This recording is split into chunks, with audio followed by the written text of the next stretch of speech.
With the right supplies and a smart packing strategy, you can get your favorite books safely to their new destination. Here's what you'll need.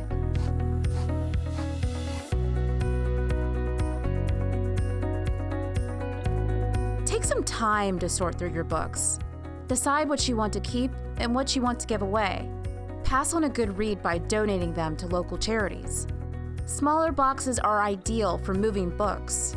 Plan to pack around 20 books per small box. If you use medium or large boxes, only fill 60 to 75% of the box with books and surround them with blankets to lighten the load.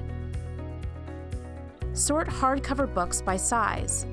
Then pack them standing upright with their spines pressed against the side of the box, similar to how you'd place them on a bookshelf.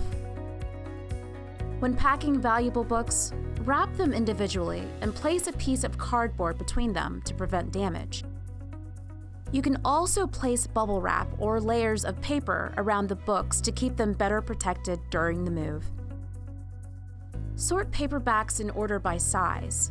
Then, place them flat in the box or with the spine up. Avoid packing with spine down and pages facing up, where they can easily be damaged. When packing photo albums, comic books, or magazines, wrap each separately and place flat inside the box. When shipping boxes, wrap books in plastic to protect them from moisture.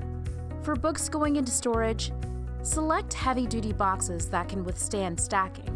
Store books in a cool, dry place to avoid damage.